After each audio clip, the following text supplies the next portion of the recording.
Title: Kung paano natin nilalabanan ng alon. May kasabihan tayo, gulong ng palad.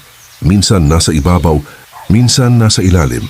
Pero paano kung pakiramdam mo, ang gulong mo ay patuloy lang na nabubutas sa gitna ng EDSA traffic, sa lamig ng winter abroad, o sa tambak na school requirements? Kilalanin natin si Sarah, isang corporate worker na sumasabak sa 2 oras na biyahe araw-araw. Si Joshua, isang pagod na college student na umaasa sa kape para mag-survive sa finals. At si Mang Ray, isang OFW sa Dubai na tinitiis ang homesick para sa pangarap ng pamilya. Sila ang mukha ng ordinaryong Pilipino, gigising ng maaga, makikipagsapalaran at gagawin ang lahat para sa magandang kinabukasan. Ito ang normal na takbo ng buhay natin, puno ng kayod at pag-asa. Pero isang araw, biglang sumabog ang reality check. Si Sarah, hindi nakuha ang promotion na matagal na niyang inaasahan. Si Joshua bumagsak sa major exam na pinagpuyatan niya. At si Mang Ray nakatanggap ng balita na nagkasakit ang anak niya sa Pinas habang wala siyang magawa kundi umiyak sa video call.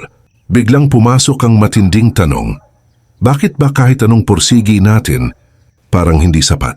Sa puntong ito, madaling sumuko. Pwede silang maging galit sa mundo o umiyak na lang sa isang tabi. Kapag hindi ibinigay ng buhay ang gusto natin, may mas malalim na choice tayo.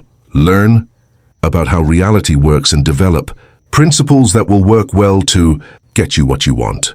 Imbis na magmukmuk, nagsimulang mag-reflect ang bawat isa. Tinanggap nila ang realidad para baguhin ang diskarte. Si Sarah ay humingi ng feedback sa kaniyang manager para malaman kung saan siya mag-i-improve. Si Joshua ay nagbago ng kaniyang study habits at humanap ng mentor. Si Mang Ray naman ay mas hinigpitan ang kaniyang financial planning at emosyonal na koneksyon sa pamilya sa pamamagitan ng mas madalas na komunikasyon. Sila ay naging radically open-minded at nag-own ng kanilang sariling kapalaran. Ang pagsubok ay hindi nawala sa isang kurap ng mata, pero ang kanilang tugon ang nagbago. Dumating ang susunod na quarter. Si Sarah ay nagpresenta sa isang malaking proyekto gamit ang mga bagong natutunang skills. Si Joshua, hinarap ang kaniyang removal exam ng may kalmado at handang isip. Si Mang Ray nakahanap ng side hustle na legal habang sinisigurong sapat ang ipon para sa emergency fund ng pamilya. Ipinakita nila na ang kahusayan o excellence ay hindi tsamba. Ito ay pinaghihirapan. Hindi perpekto ang buhay, pero ngayon may hawak na silang roadmap. Si Sarah ay na-promote na sa wakas. Si Joshua ay gumraduate ng may dangal at si Mang Ray ay nakauwi na para magtayo ng sariling negosyo sa Pilipinas.